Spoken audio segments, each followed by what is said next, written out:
Poor spider, I will burn your home in order to escape.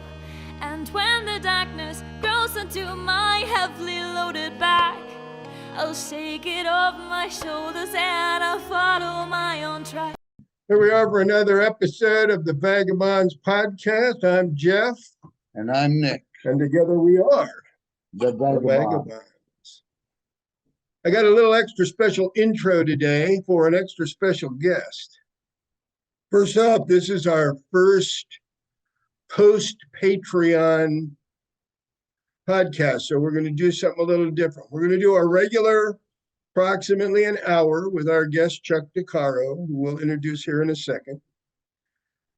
But then we're going to do about another 20 minutes to a half an hour only for our Patreon subscribers. That will go up on Patreon sometime this coming week and be available for those of you who have subscribed.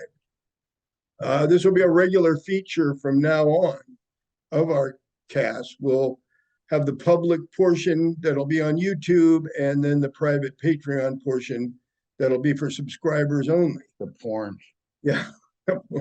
We're trying to accumulate enough support on Patreon to upgrade our obviously second tier technology and get some new cameras and some new sound equipment and some new lighting. And that would be pawn shop equipment. To make a more powerful presentation.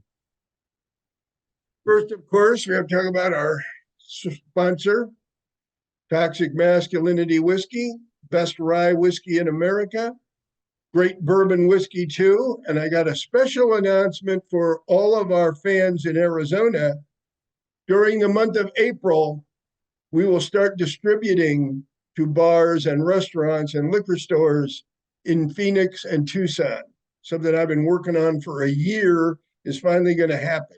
And we're really excited about that. Right now, all of you can order directly from the toxicmasculinitywhiskey.com webpage and have it shipped to your house. But soon, Arizona will join 6 other states in being able to buy it at your favorite restaurant or bar or wherever fine spirits are dispensed. So that's enough of that. And that means that Midget from Sierra Vista can now buy a case of this stuff and maybe give us some back. Yeah, or the guy that has to drive up here and pick his up here because they don't deliver to Vail and get his own at the liquor. Okay, our guest today for episode number 8 is a very special guest. Chuck DeCaro is a military man, a journalist, and probably the leading expert in this country, at least, and possibly the entire world on information warfare. And he's going to give you all a bit of a tutorial on what informational warfare is and how it can be applied. But first, Chuck, why don't you tell everybody a little bit about your background and how you came to be where you are? The most important thing that I have to say is I was lucky enough to have been born an American and got to live the American dream. Considering it came from a blue-collar Italian neighborhood in Cranston, Rhode Island, and wind up as an outside consultant to the Office of the Secretary of Defense. Pretty good. So that's the length of my background. I got lucky at every turn, absolutely lucky at every turn. I was bright enough to get in a gifted children's program in 6th grade, picked up Italian and Spanish by the time I got out of high school. Got a scholarship to learn how to fly when I was 16, even though I couldn't get a license to drive until I was 19. Went to prep school in Marion Military Institute and then off to the Air Force Academy. Washed out of the academy honorably after spending some time in the hospital. Got better, went out and joined the 20th Special Forces Group. Got into journalism sideways and accelerated really fast. Ended up as the first special assignments correspondent at CNN, where my job was to go where other reporters couldn't go, or more importantly, wouldn't go. So I got to play Dirty Harry in the origins of CNN from 1982 to 1986. And then I started a company called Aero Bureau, which was a 4-engine airliner, half newsroom, half spy plane. As a result of that experience, I got recruited to work with the Office of Net Assessment. And as I was going along, I also ended up as a technical advisor in Hollywood to the TV show JAG, the TV show NCIS, TV show Magnum, TV show Quantum Leap. Let's see. And all along through there, I ended up as an adjunct lecturer, outside instructor at the National Defense University for 20 years. And I continue to do that at the National Intelligence University.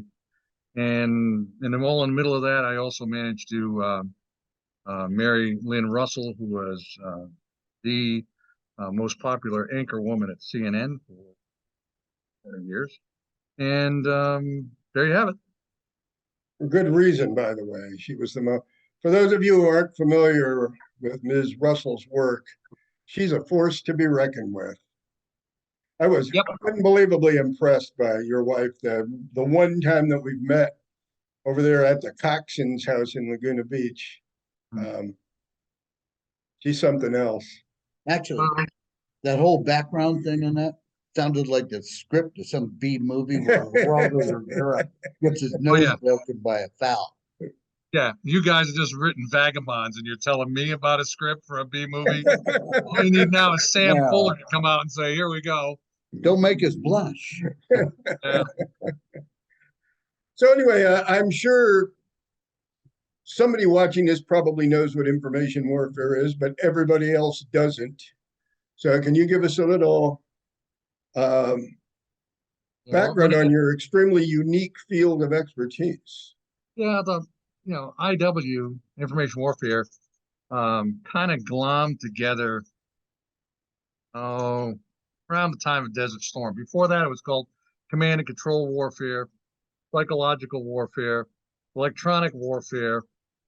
We now call cyber, but computer network attack, computer network surveillance, all of those things. And you know how the Pentagon likes to create new words and terms. They push that all together and call it information warfare. And that's what I teach. Okay. And I mean, what you gave a great definition when we were talking earlier. When I was at what was the beginning of the National Intelligence Unit, it was then called the Joint Military Intelligence College, and at Bolling Air Force Base. I was lucky enough to be asked to be a co-author on a book called Cyber War.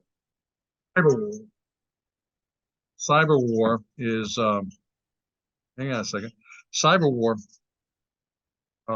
is a series of 3 textbooks that are still used at the National Defense University, the war colleges, that sort of thing.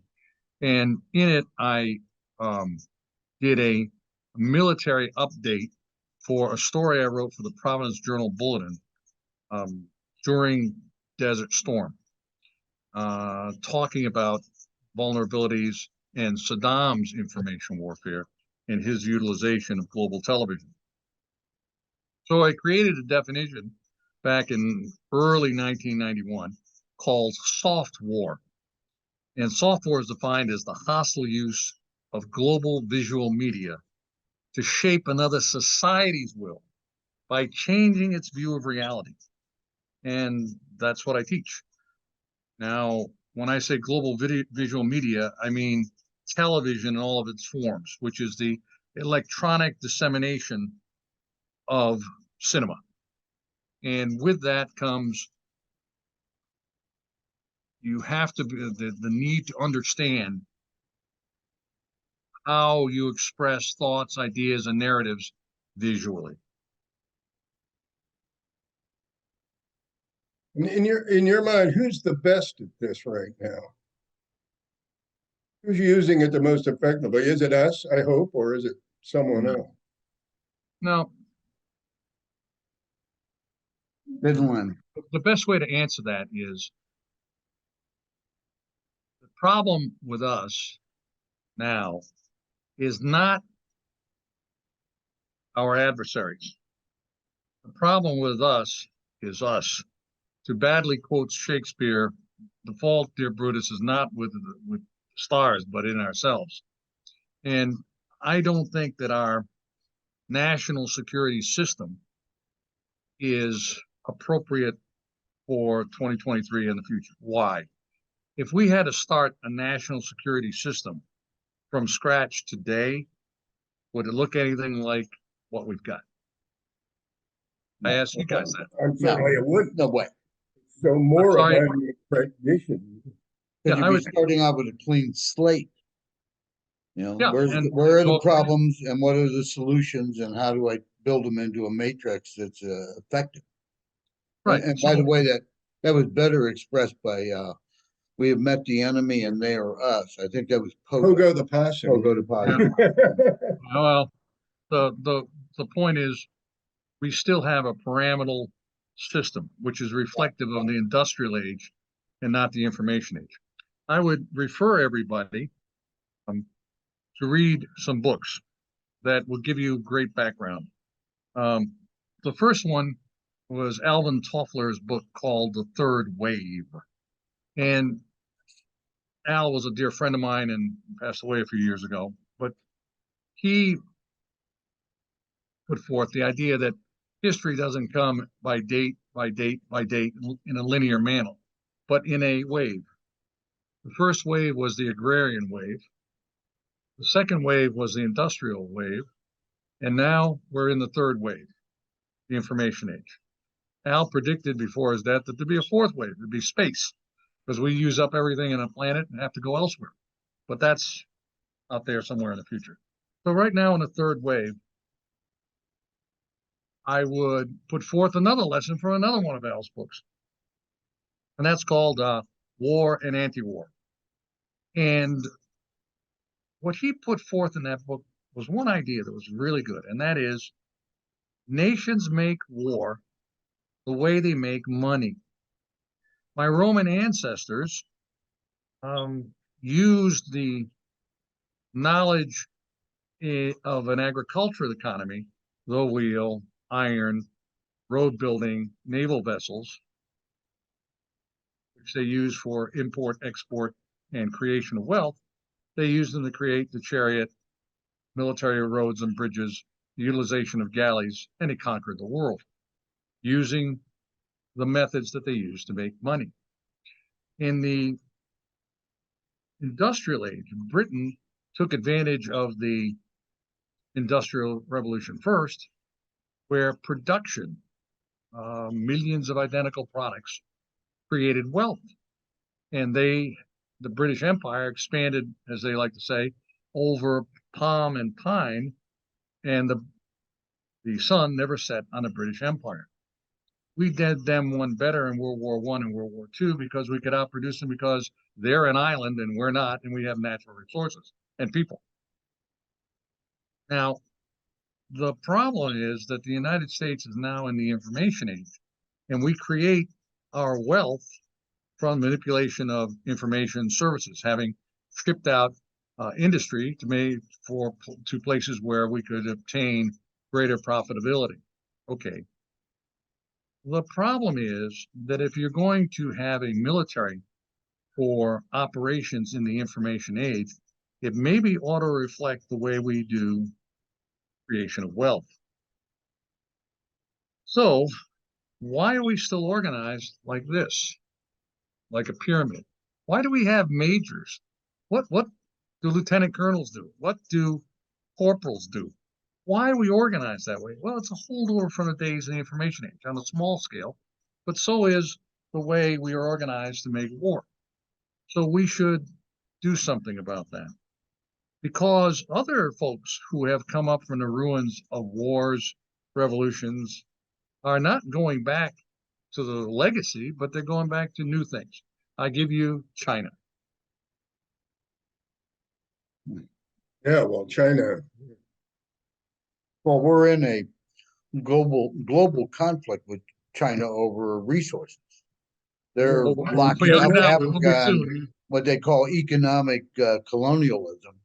You know, Oh. they're building roads and dams and bridges and railroads and steel plants, all with the hook in to whoever the host government is.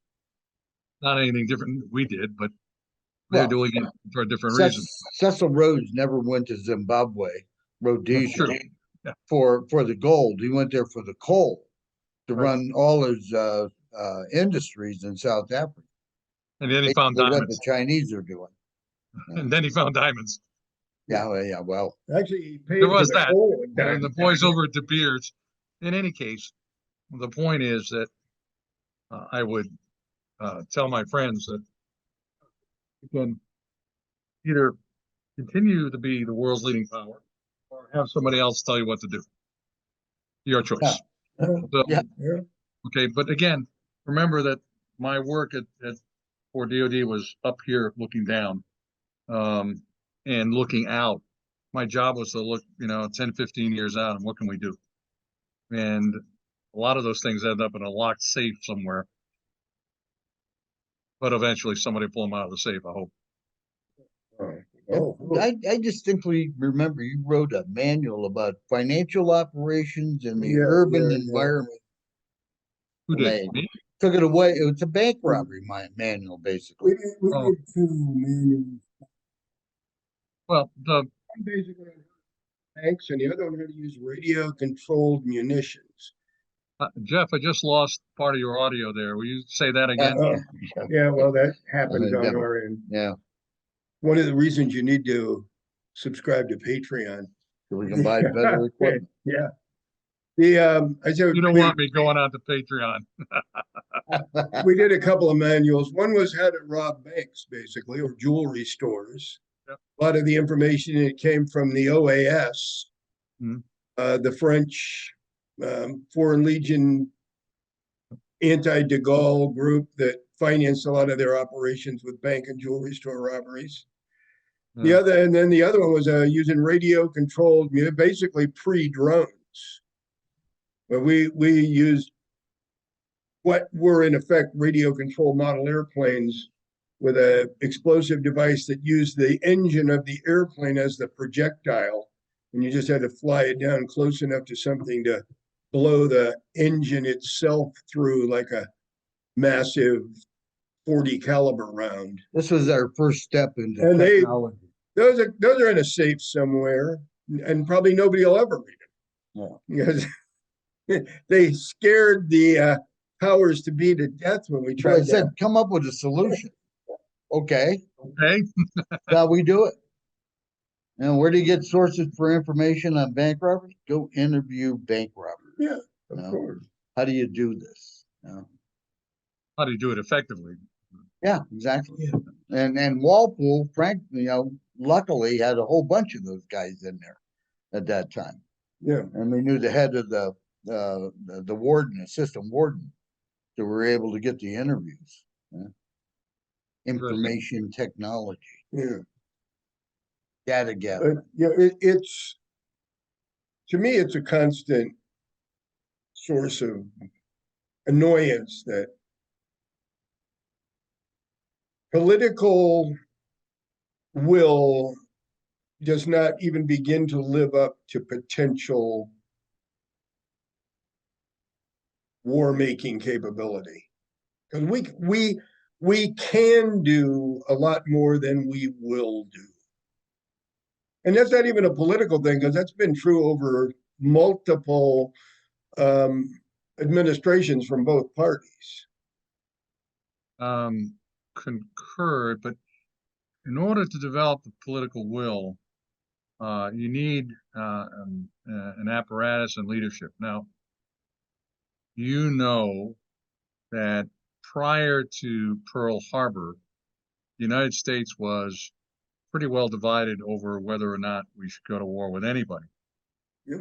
In fact, Charles Lindbergh was one of the leaders of the opposition party that was oddly called at the time America First, and they didn't want another foreign war. That changed rather rapidly or instantly at Pearl Harbor, but it's already changing because, you know, the USS Reuben James and a couple of other destroyers were sunk in the Atlantic before declaration of war. So it was building. Yeah. Upon a declaration of war, the president, Roosevelt, created the Office of Censorship and the Office of War Information. Initially, the OWI was under the Coordinator of Information, which was Bill Donovan, and later became the OSS, and then OWI was split out from under it, became a separate agency. But you can do that in time of war. That is official censorship and official war information. You can't do that if you don't have a declaration of war. The executive has the authority upon declaration of war by the Congress. But back then, and even back in World War I, when Woodrow Wilson had his declaration of war, there was censorship and war information. I don't know if you knew that or not, but that's how you then develop the political will, because you're limiting or exaggerating or creating information to keep people in the fight. Another friend of mine, Joe Rosenthal, who was originally from Washington, and who took the photograph on Iwo. Photographer. Yeah. Photographer. He was ending his career as I was beginning mine, and we exchanged stories about being war reporters. But it's interesting about that photo and information. The first is a personal story about Joe, and the other one is about the effect of his photograph. Joe was an Associated Press photographer. I believe he was 38 years old at the time. And that picture was a function of a multiplicity of accidents. The first accident is that when Joe got off on D-Day on February 19th, 1945, he fell off the troop ladder into the water. But his camera was in a waterproof bag, and some unknown 19-year-old coxswain maneuvered his LCVP so it wouldn't squash Joe against the side of the TAC transport. They fished him out of the water. He gets onto Iwo. 4 days later, he is with the 28th Marines, many of whom were from San Francisco, and they're based in San Francisco today. And he hears this tumult from the first flag raising. And the Secretary of the Navy, Forrestal, who was out with Admiral Howland Smith in the ocean, said, will you put up a bigger flag? I'd like to have that one as a souvenir. So the word goes down, put up a bigger flag. The Marine colonel in charge didn't exactly agree with the Secretary of the Navy, said that belongs to our regiment. It's going to stay with our regiment. Give another flag. Yeah. Okay, where'd they get the flag? They got it from an LST that had an extra flag. So Private Gagnon runs up the hill to bring up the flag. Well, Joe is halfway up the hill, and another war correspondent, Lou Laurie, comes down, and they were at time rivals, but they turned out to be best friends years later. And Lou says, hey, I got the shot, Joe. Got the first flag raising, but what the hell? It's worth the walk up there. It's a hell of a view. So Joe shrugs his shoulders. Now Joe is not a big guy. He's like 5'5" on a good day. Okay. Yeah. So, kind of guy you can put in your H harness and jump with. Lieutenant. Huh? Is what? Perfect size for a lieutenant. Perfect size for a lieutenant. So he goes on up, and he bumps into all of the both sets of flag raisers, the first and the second. And he ended up standing next to the Marine Corps photographer who had a 16mm camera. Joe is looking at the shot, looks at the sun angle, and gets some Japanese sandbags, and he's piling them up because he's so short, he couldn't get the shot. So as he's getting up on top, the Marine cameraman elbows him, hey, Joe, it's going up. Joe goes, click. And then he click. And then he gets the guys together and said, "Hey guys, stand in front of the flag." And you see the famous shot with the second flag up on Iwo, with all Marines waving their helmets and their rifles. A posed shot. Joe has no idea what's in his camera. None. So he gets back down the bottom of the hill, and there's another random 19-year-old driving the press boat, which another LCVBT marked press goes to it and hands his photographs in a waterproof bag to an unknown 19-year-old who dutifully goes back, hands over to the ship, and it gets transferred to a carrier and gets shipped off to Guam. What happens? The Office of Censorship gets it because every single photo, every foot of film, every radio report, every Had to news be was looked censored. at. Yeah, because you don't want to give information to the enemy. And you want to try to keep the really bad stuff away from the Americans. Okay. He gets to Guam. The censors look at this thing and they're taken aback. Well, my God, this is one for the ages. So they wire photo it back.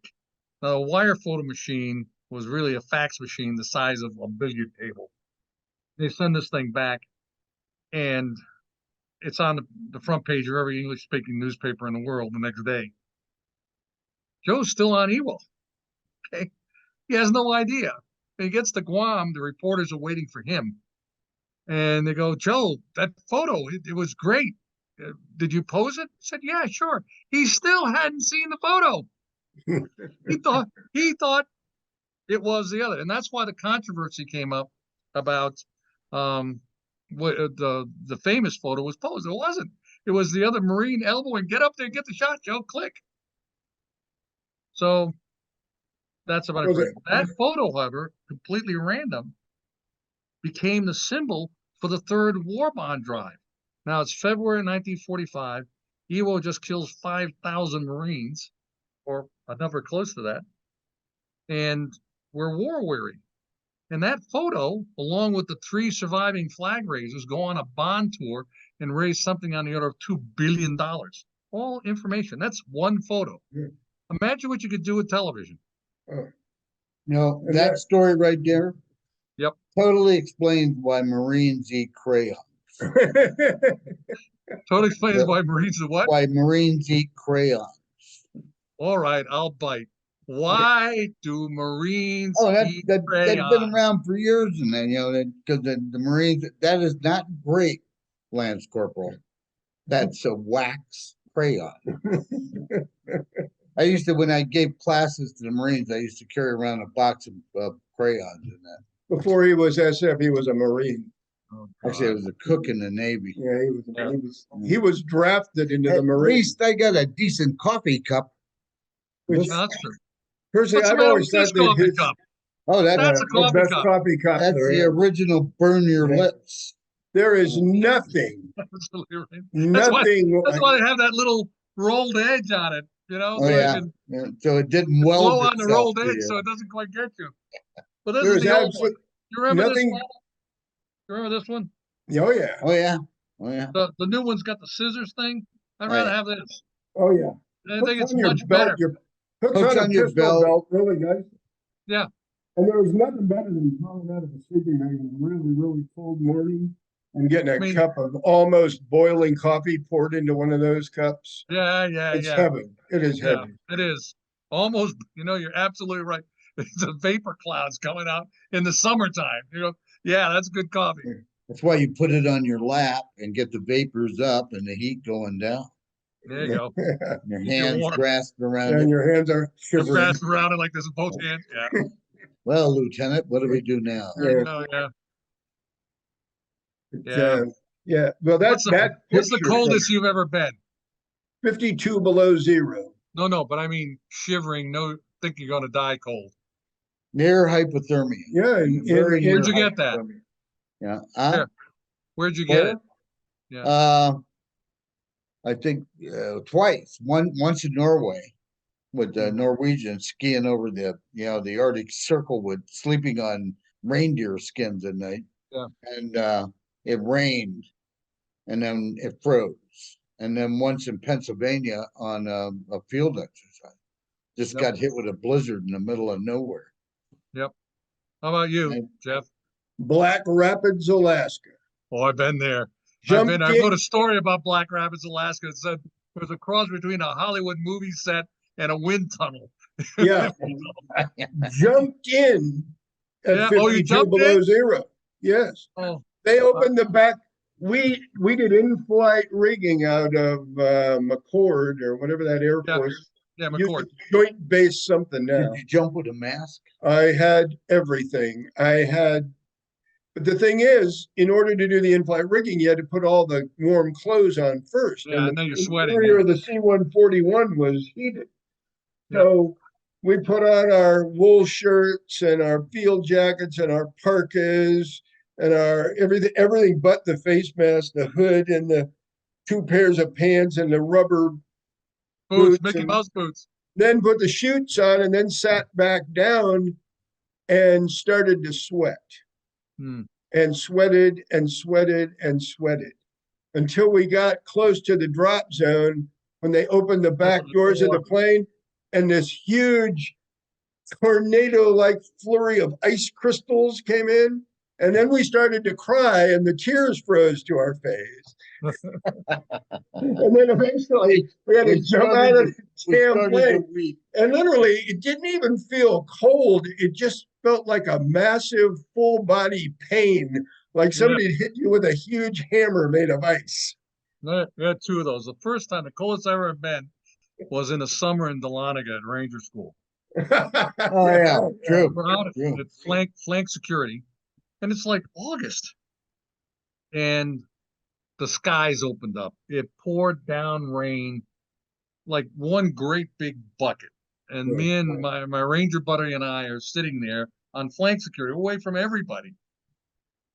And then the clouds parted and you get radiational cooling and you're wet and you've got nothing. So we ended up, we had a poncho, one poncho between us. So we just huddled up like this with a poncho around us, attempting to stay awake and not make noise from chattering. And then, made it through the day, but that was cold. The other one was funny, was as a civilian writing for Army Times back in 1989 or so, I went to Brimfrost. And it was so cold, it was 60 below without the wind. And so they had to cancel part of it. So they said, well, why don't you go to Arctic Survival School while you're here? So I go to Camp Greeley and then off to Camp Black Rapids. And the survival school instructor is this big old boy from Georgia. And he says, well, I'm Sergeant Mars, and this is the easiest school in the United States Army. His name was spelled Meyers, Mars. And so you're looking at this, and it's the easiest school in the U.S. Army. All you have to do is wake up tomorrow morning because you're sleeping out there. Now, having had many casualties, what they did is they put a building out in the middle of nowhere that's heated, and they come and check you to make sure you're not dying of hypothermia. And if you do, you flunk. And because you put all your clothes on, you didn't take Wait a off. minute, are you in the heated buildings or you're sleeping in the snow? Oh no, I'm sleeping in there with a bunch of Air Force Red Horse guys, construction, and we're giggling in our sleeping bags in our snow caves, going, "Why don't we just get a 130, drop a bulldozer in here? We'll build something really good." No, guys, they're not going to let you do that. So, I called it. The article was from Army Times. It's called "Arctic Pajama Party," and it was cold, but it was a really good experience. That stuff about taking off all your clothes except for your underwear when you're in your bag, it's right, because you sweat in that bag. Oh, yeah. Dead in the morning. The worst Very thing, serious for training. sweating when it's cold. Sweating when it's cold is horrible. Same thing that happened on that airplane. I mean, because then your body is covered with a thin sheen of moisture that's going to turn to ice as soon as you get out of the small contained environment that you're in. Have you ever slept in a snow cave? Yeah, that's what I just said. Just dig your own snow cave. I always remember this guy, Dominic Zappone, who was a member. Italian boy. He's a member of the Boston family. Those guys in the garbage business. Yeah. Right. So he's on the A team, And we have this Lieutenant Ox, who's Dominic keeps making while we're cross country skiing, pulling the Akio about the lieutenant butt. And the lieutenant keeps getting upset. Finally tells Captain Norman, "Oh, well, the Sergeant Sapone's making suggestive remarks to me." So they separate him, right? So we build a snow cave that night. We're all sleeping in there, and him and the lieutenant were laying on the bottom where you come in. Then the next shelf up is two guys. Warm shelf, yeah. Right. So, and I'm laying there, I'm starting to go to sleep, and I'm thinking to myself, something's not right here. And just as I think that, this kitchen match gets flicked on down below, and it's Lieutenant Ox, and he's got it between him and Zapone, and Zapone is naked in his sleeping bag down to his crotch with the thing open, one arm up and his hand on his chin, and he looks at the lieutenant and he goes, "Who's going to make the first move, sir? You or me?" And the lieutenant went outside, slept outside under some kind of poncho hut. Yeah. Nothing like having a close-knit Can't team. do that today there, boys. No, did you pick up that big a snow cave? Because they made us dig individual snow caves. No, we did. We were on field exercise, so the team dug one. Oh, yeah. We had a big enough drift there. We just dug into the side of the hill and made ourselves at home, like one of those Arkansas hill tribes. Have you ever squinty jumped eyes. into the snow? You did, right, Jeff? Hmm? Did you jump into snow? Jump into snow? Oh, I've jumped into snow a lot of times. Fort Drum, you jump into it all I've the jumped into time. Fort Drum. I've jumped into Alaska. I've jumped into Colorado. And even Fort Pennsylvania. Devon sometimes was covered with snow. Colorado. And looking down, it's all flat. You can't see the drifts. And I attempt to do a PLF into about a 12-foot snow drift. You're coming in like a powder snow. You come in, That'll work. and nothing happens. You just stop, and it's white. You can breathe through it because it's powdered snow. But you're kind of like half walking, half swimming, trying to get out of it. And then the parachute falls down on top of you. Yeah, powdered snow is pretty weird to jump into. Yeah. For some reason, the Army decided I was a cold weather guy. It wasn't voluntary, I can assure you of that. Might have been the hair. It must have been the hair, you know, but that's real camouflage. Yeah, I see you're already pre-camouflaged. That's good, yeah. My He hair's was growing. You look like Yatesy, you know? Well, his hair was gray and grizzled when he was 30. 30. It was already turning when I was 30. Yeah. Jeez. We Mine knew just there left. was something odd about the boy. And yet I did not go to my final final so far war until I was 64. And that's an interesting thing, because thinking about information warfare in China and that, one thing I discovered when I was in Burma, or Myanmar, but everybody I was with still called it Burma. Were you with Tim? Just like Fort Bragg and Fort Liberty. I was working as a volunteer for a retired 10th Group colonel who had opened a project in Burma. Yeah. Was it a charity or something more? Whatever. But I went over with the Pinguini and we were training the Karen National Liberation Army. And I noticed something. This was worth its weight in gold. They have tremendous respect for the venerable. And I saw that later when I went to rescue an American businessman that's being held in China. You know who the most popular American in China is? Nope. Without a doubt. I mean, there's not even a close second. Colonel Sanders. In Fuzhou, where we would walk around town and people would come and gather around us to look at us because they'd never seen a white man before. There's a 30-foot tall statue of Colonel Sanders. They love him. And because he is both venerable, because he has white hair and a white beard, and honorable because he never gave up his 11 secret herbs and spices. 13. I swear to God, that is what the Chinese think. Yeah. I can see the 13 herbs and wheels spices. spinning from here. And He's yeah. always figuring out a way to use Colonel Sanders. I think somebody should figure out a way to use Colonel Sanders. Well, actually, And you we've might already be done just that. the man to do it. We've already done that. Let me Oh, tell you really? a funny story. You got the talent. Kid. Get in Um, there, start punching. No, well, we've already done that, guys. I'll tell you another story. What do you need, World War II? What raw material do you need to run a war? What raw materials do you need? In World War II? Yeah. Iron, What else? Fuel copper, and oil. All right. And what else? and food. Yeah, you got to have food. What else for your vehicles? What? Well, Your vehicles. gasoline, Gasoline, diesel diesel fuel, fuel. crude oil on. for ships, bunker C, Keep going. coal for your plants, coke for your Nope. plants. What do you need for your vehicles?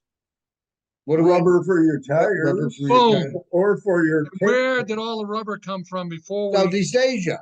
Southeast Yeah. Asia. No. And the Amazon, Henry Ford had a huge thing going on down there. Good. You get extra Yeah. points, but he didn't know how to grow in the jungle. Brazil was a really Brazil. important. Yeah. Now, the Germans were there as they were in Argentina, trying to get influence. We decided that's not before the war really going to, how are we going to deal with German influence in South America? Well, the State Department gets the mission, and they say, well, let's see, who's the most well-known American in Brazil? Just like you're talking about Ford. Colonel Sanders. So they do a survey. Who do you think in 1940, 41 or so, who was the most famous American in Brazil? Boy, that's a tough. Well, it can't be Henry Ford. Nope. It's gotta be somebody who. I'll give you a hint. Hollywood. Yeah, Tom Mix. but Nope. John Wayne. John Wayne. Nope. Humphrey Bogart. Buster Nope. Keaton. Nope. Rita Hayworth. No. Marilyn Monroe. Ready? Mickey freaking Mouse. Oh, okay. Yeah. Oh, yeah. The Walt Walt? Disney. Can you make Mickey speak Portuguese? So Walt comes back and go, Our do you want producer better? just passed The out. parrot. I remember What? seeing those cartoons when I was a kid. Right, look at The you. Good Look at you, you got the right Neighbors. answer. What was the parrot's name? Jose Carioca. Bravo. What's Oh. a karaoke? Wait. But what does karaoke mean? A native Brazilian. No, Somebody- Hmm? no. No? The mouse. It's a guy who likes the good life. Yeah, okay. Jose Karaoke, because karaoke's were the guys That who would be have a special the forces cafes demo along sergeant.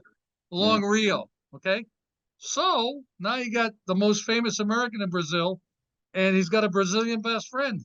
Yeah. And remember, they're speaking in Portuguese. So your idea, Nick, was correct. A good one. I'm telling you, Miller, it's not a good idea to hang out with this guy. We'll be changed. We'll never be the same again. I'm We're gonna tell you perfectly happy. another story you need to read. John Hersey wrote in World War II prior to writing Hiroshima. It's called A Bell for Adano. You ever heard that? Oh, I know that one. Yeah. I know that. Have you read it? Oh, It's yeah. the real deal. John Hersey was talking about an Italian boy, Italian American. They made a fixed the movie town. out of it, too. They made a movie out of a it. movie, a book, a play, all that. Yeah. It's really good. I mean, the Americanness of that book glistens in both ways. It's really good book. But the point was, here was a guy, an American, charged with, I need to stabilize this place. Because the last thing we want is Germans or fascists regenerating. Well, we used to be infused with that as a people. Wait. Which we are we talking about? Are you talking about? The American people. America. Americans. You know, We're still- we go someplace, we see something that's screwed up, we try and fix it. Well, that's us, yeah. we're always looking for opportunities, and that we lost that. I don't know if it's lost. It's just a little confused right now, I think. A I don't little? see more than a little. And But have you kind of looked at the Secretary of Health and Human Services lately? I got it. I got it. I got it. But you know, let's not get into local politics, boys. Let's go here and how to fight and win wars. That's what I do. So Well, here's Now something we're going to talk about Marine. that might touch a little bit on. It touches a little bit on politics, maybe or maybe not. I don't know. You know, my education, such as it was, my primary course of study was always history. good. And because of my father's experiences, which I told you about before, that I'm not going to repeat on the open thing. I got a copy of that book, by the way. I was very Thank you, book. interested in modern European history, especially the period between the world wars. I've always Yep. found it incredibly fascinating. The Okay. 20s and 30s are I even often dress as if I'm in the 1930s, but And sometimes at the turn of the century. you know, the Germans had a brilliant campaign Oh, yeah. of what I would call soft war to inhibit the French capability of eventual resistance when a real war started. And That's they used everything from Leaflets. the recruitment of the wealthiest people in Paris, many of the women that ran the most elite salons and had the widest spheres of influence. They infiltrated the labor unions and they could create strikes. They blackmailed people. Every once in a while they whacked somebody, but not that often. And they got every film star that had gone to Hollywood from Germany and co-opted them to feed the German message. I mean, they did an incredible job. And I've read a lot about it. I've read 24 books at least about this phenomenon, right? Okay. And I see the phenomenon happening right now in America, sponsored by China. That's just me. Okay. And I don't know, do you think I'm insane or Right. I'm too involved in my ancient readings, or is something like that happening? Okay. You hit about 5 bells on one shot. Okay. Well, let's take one bell at a time. Kaboom, Rico. Yeah. The first thing you need to know about history repeating itself, Mark Twain, Sam Clemens, had the best line about history. And he says, history doesn't repeat itself, but it rhymes. Yeah. For sure, it rhymes. So being a student of history, when you see the rhyme coming, you can beat it. 1. 2, you got to remember that after the Enabling Act of 1933, when Hitler's boys burned down the Reichstag and used that as a national emergency in order to consolidate power, you have to understand that the totality of information, that's not fair, the near totality of information going into Germany was absolutely controlled by Goebbels and his Ministry of Propaganda. Now, to this day, our images of their Führer are those that the Germans paid for. Leni Riefenstahl. Are you familiar with Leni Riefenstahl? Oh, I've watched Triumph of the Will several times. And the one before that, Olympia, which was the Olympiad 1936. She did many others. But what I was interested as a film guy, now I'm going to put my Hollywood hat on, and you know that I'm a member of the Screen Actors Guild and was a tech advisor on all those TV shows. Right. First thing you look for, what was that? He rubbing it in. Yeah, I'm rubbing it in. Look who I married. Come on, I'm married to a movie star. Come on. Lynn was, by the way, Lynn was offered big bucks to go be an actress. She said, "Nah, don't think so." That's another story. He's rubbing it in. Jane Russell? What? Isn't she a relative of Jane Russell? Yeah, she's a cousin. Yeah, I thought so. She and Jane, there was there. I'll send you some pictures sometime. They look like older I got the sister, younger notes. I'm sister. good. What's that, sir? I've got the notes. I'm good. Got the notes? Yeah. It was funny. One day they went to um, the Beverly Hills Hotel where old Hollywood would gather for 4 o'clock tea. And they're both dressed in the nines and the high heels, and the hair. This would be in the 80s, I guess. And so they go see the maitre d' and they're walking back. And the maitre d' says, Miss Russell. And they both pivot to the left and go, yes. So, yes, yes. Okay. So, yeah, Lynn. Anyway, to go back to our other points, Lady Riefenstahl was shooting about 100 to 1. The first thing you do in television, we'll discuss this about the grammar of television, is budget. For every foot of film, she probably shot 100 feet. Yeah.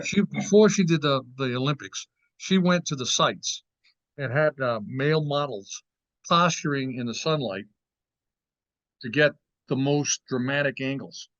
She had a company build the first robot mechanically driven cameras on tracks so you could follow the Olympic runners around a track. Big bucks. So money equals not a guarantee of success, but an accelerator towards success. So you can't do penny ante with information warfare, which is what we're doing, penny ante with information warfare. And the Now, other thing, we are Yeah. now. Yeah. back in the day, no, but now, no. Now, regarding China, to make your point, so you don't sound like a conspiracy theorist, I suggest you get the book. We wouldn't want to do that. Well, you guys, come on, be serious here. The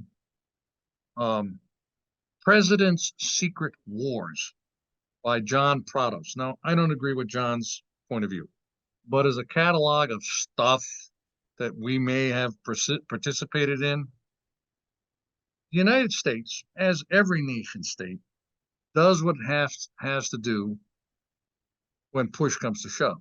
Now, some of those pushing and shoving comes where you don't want to start a war, but you want to get your way. Okay. So in John's book, he catalogs Iran, Guatemala, Cuba, Chile, all the dirty, rotten, nasty stuff that we've done while everybody else is doing the same thing. You got to make sure that everybody understands we're not operating in a vacuum here. They're bad guys, real bad guys. And so I would predate any of that stuff about China saying it's not any different what they're doing. It's a difference of scale. Okay. Yeah. In coordination. Yeah. So I recommend that book as an interesting read to see what we've done. For instance, the history of the Republic of Italy, as we understand it, isn't there yet. The war, remember those waves we talked about? Yeah. The war didn't end in April of or May of 45. It just sort of kind of kept on rolling because there were a lot of forces acting at the time. It's still rolling. Yeah, well, oh yeah, sure. But I mean, if you want to The make that fight against totalitarianism has not changed a bit. It's still there, whether it's got the face of ISIS, the face of the cartels, or our friends from the race-eating side of the world. no argument there, but you have to be aware of the threat. I mean, it took us a long time to even deal with Hitler, and it took us 50-something years to deal with Stalin and his successors. We need to take the long view. We're not doing that. I think when you guys are talking about we've lost it, I think our Americanness has been inadvertently braided by domestic politics, especially identity politics. Yeah. But it's still there. Have you guys talked to any of our young troops? Oh yeah, Any- all the time, all the time. Well, they'll do what they got to do. There's Oh no yeah, they're Oh. just as dedicated. They're smarter. They're better educated. They Yeah. know they've got a very well-developed bullshit filter Okay. on what they're being fed from, the equity crowd and all that. They still know how to do their job and when they do it. Trouble is, the Army this year or last year was 15,000 people short in their recruitment. Yeah. So I even saw- though they're great, there's not enough of them. I got a couple of ideas you're gonna like. One is we need to go back to a draft. Oh, No, What? and change the uniform too. we've both been saying What? that for years. Change the Go back uniform to what? Get all the nostalgia costume they got going on. Go back to You might just went out again. the Say that light again. just went out. The mic. The Microphone. mic. Can you hear me now? Yeah, I can hear you now. Okay. It said Oh, the go ahead, Nick. nostalgia uniform that they wear now, the dress A's. Yeah. Go back to the class A's we had before. Perfectly good uniform in that. And Which then one? The greens. the green. No. Pay attention. What color am I wearing? Another blues fan. Right. Yeah. Quiet. Pay attention. I'm teaching here. Quiet. What I gotta know. what is this color? What is the one? What color is my uniform? Right now, Yours is yours is blue. blue. Yeah. Right. What color blue? Navy. Or Navy. kind of looks like it's got gray in it. Navy blue. Navy blue. Okay, that's because of top light coming from the Yeah, sun. okay. Okay. What's the first thing you do before you go into combat? Know your enemy. P. No, yeah. Pee and pray. P. Yeah, you're that guy. Prepare. No. And I know you, Nick. You're the guy who claims a night jumper. He pisses his pants and closes his eyes when he's going out. That's it. I've done dozens of them. Sign that up, right? Piece of cake. So you know him, don't you, Jeff? I do. Anyway, the point is, You land in the water to rinse off. know your enemy, know your environment. I mean, when we're in isolation before we go do a drop, what are we studying? The enemy, the terrain. The enemy, the situation. Right. This is my terrain. It's television. Okay. Turns out that navy blue fares well with all demographics. Oh yeah. John Kennedy. You remember John Kennedy? Sure. If you ever see the color film of the Kennedy-Nixon debates,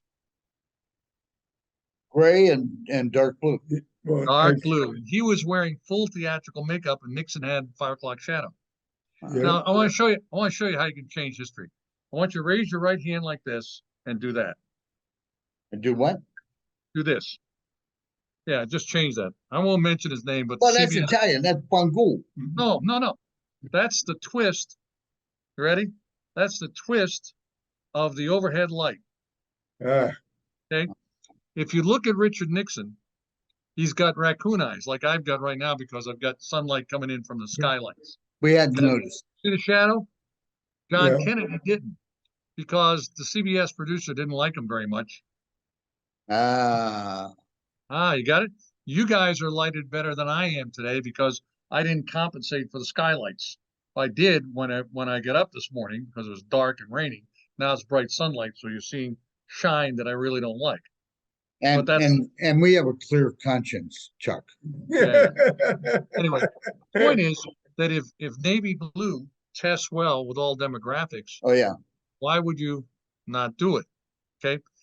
Gray, for instance, washes you out, makes you look whiter haired than you already are. You, Or on the other German. hand, Makes you look very German. look, yeah. Belgrau. Oh, we put on the Feldgrau. There you go. Belgrau. Yeah. Feldgrau. Anyway, there is that.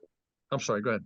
But the point best is, looking military undressed uniform for that my ever environment. existed. You didn't know about that, and you're on television. You need to know this ground, this terrain.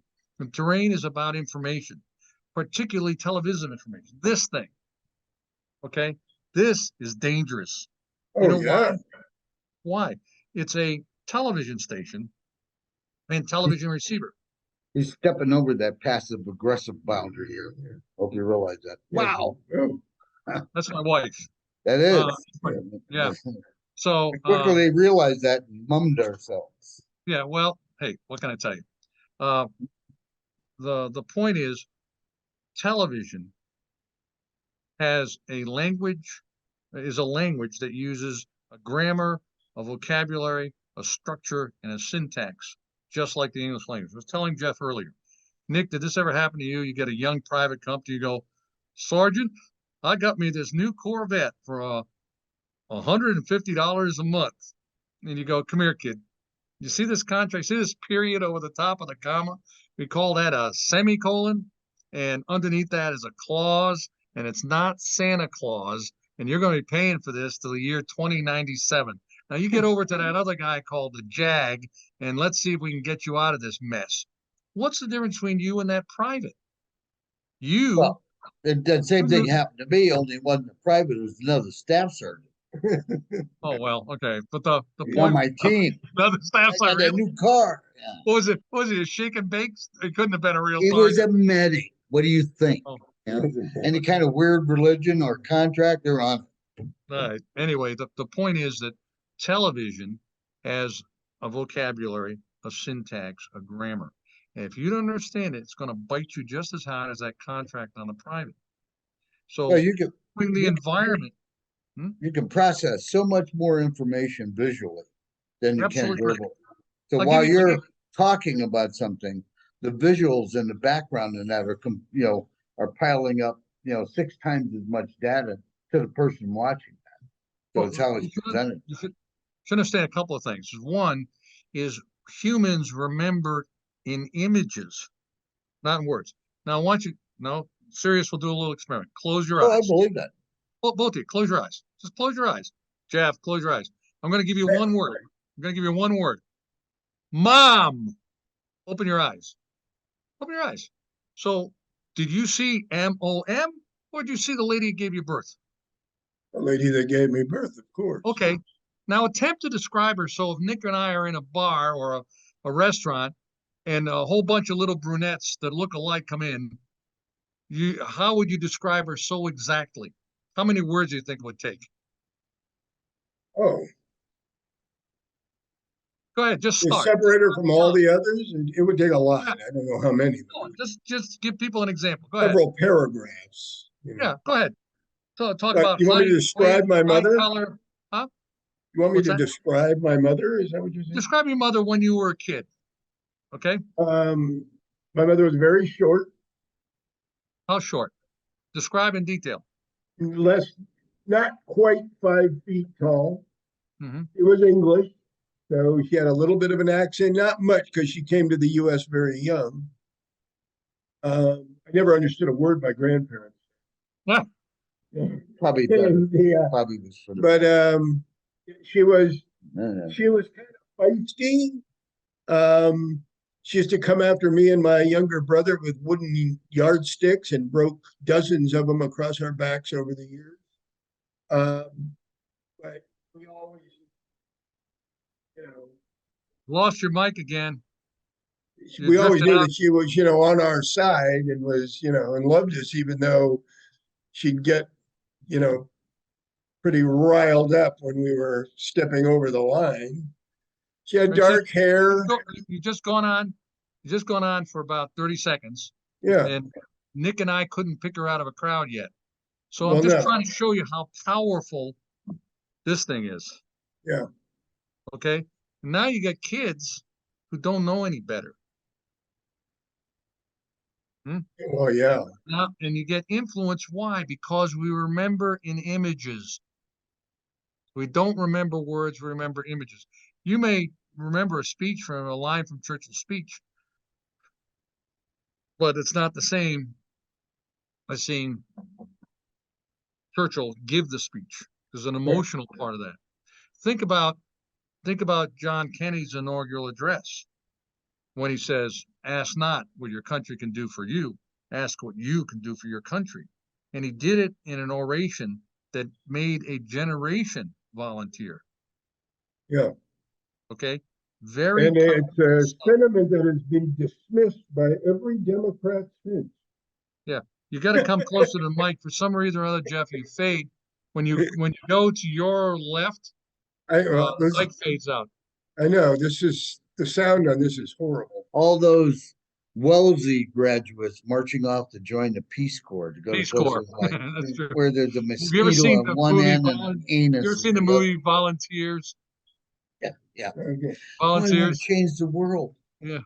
Well, listen, guys, it's so fascinating. I'm glad we're going to have another period of time, but we've about come to the end of the YouTube podcast that's going to go out to the public.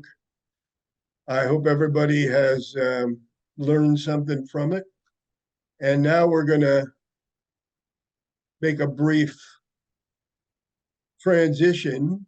Doesn't require anything, but we're going to start the podcast. It's only going to go out to our Patreon subscribers. The porn.